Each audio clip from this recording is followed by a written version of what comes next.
labor, and the challenge of climate change.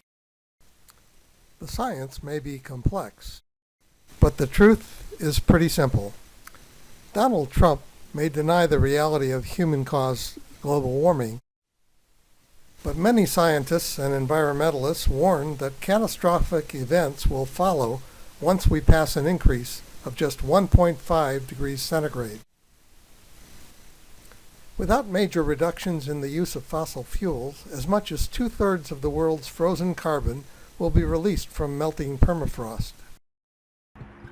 In the extreme ice-bound regions of the Earth, something unprecedented is happening. Everywhere, glaciers and ice sheets have begun breaking apart and accelerating towards the oceans faster than ever imagined possible. How fast will the world's glaciers and ice sheets melt? And what will all that melting mean for us?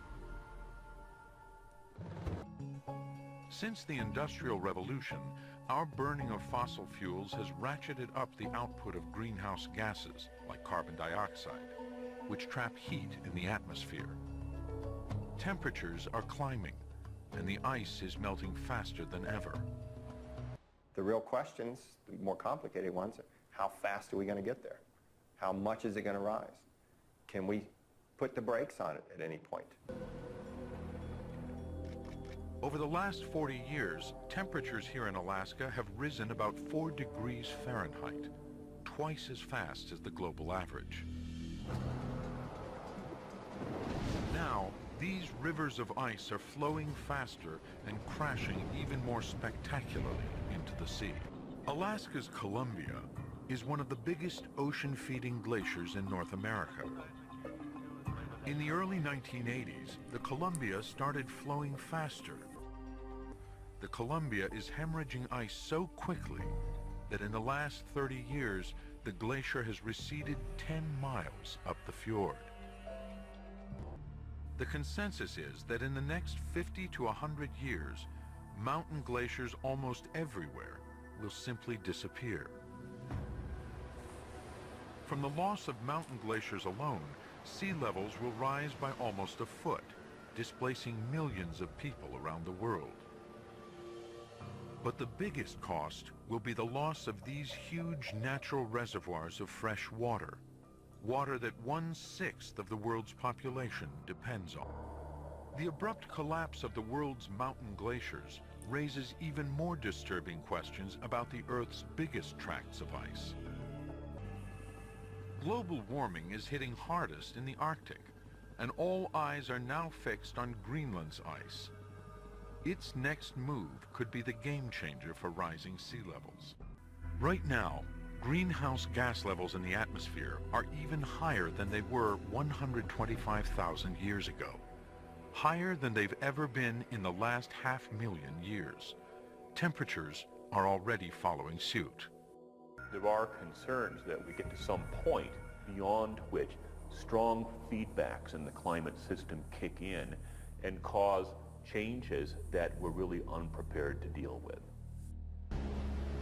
In the next 100 years, the oceans will expand on their own as they warm, accounting for about a foot of sea level rise. Another foot will likely come from the loss of the world's mountain glaciers as they melt away. The ice sheets of Greenland and Antarctica won't disappear, but their combined melt is expected to add about another foot. The total equals an estimated sea level rise approaching 3 feet or 1 meter by about 2100. It may not sound like much, but over 100 million people live within 3 feet of sea level. Many island nations will cease to exist. The consequences will test our ability to adapt like never before. In the worst case, if we are so foolish as to burn all the fossil fuels so that carbon dioxide increases to more than 1,000 parts per million, then there's no question we will melt all the ice on the planet, which would mean a 75-meter or almost 250-foot rise in sea level. It's not millennia. It's not going to take thousands of years.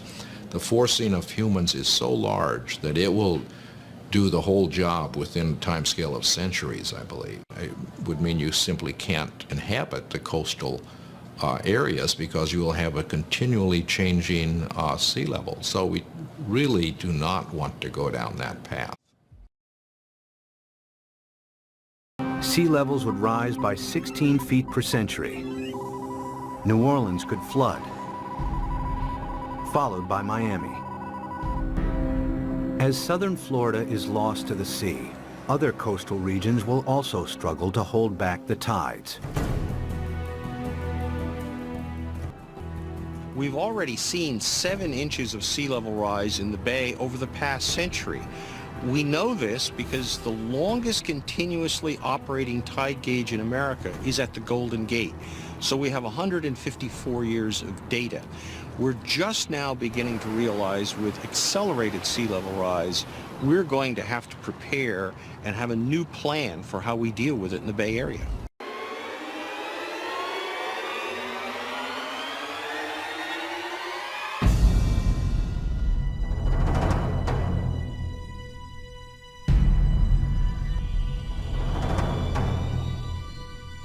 The silver lining is the engineering will create so many jobs.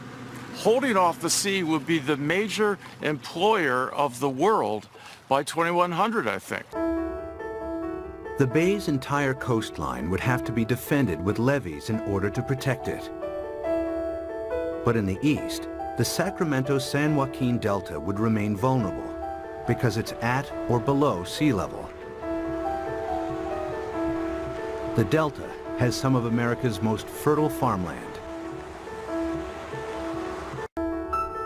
If the Delta and its farmland were lost to the sea, California's food supply would be in jeopardy. The Delta is also one of the main sources of fresh water on the American West Coast. 26 million people drink water that comes from this estuary.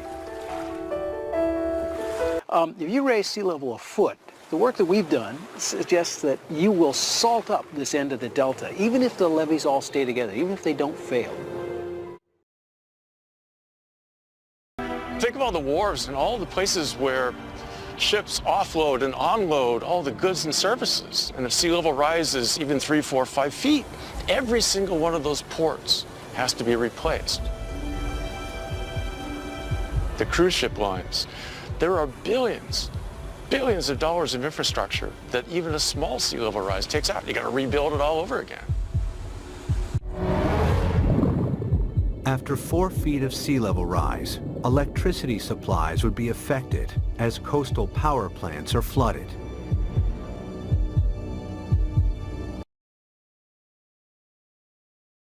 Sea level rise will happen. The question is not if, but how fast and how much our oceans will rise. Much will depend on our own CO2 emissions. A child born today will be 9 years old in 2025, 34 in 2050, and 84 in 2100.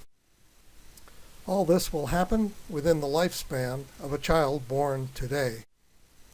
There is a powerful moral argument about why it is imperative that we shift from fossil fuels to renewable energy sources, our obligation to future generations.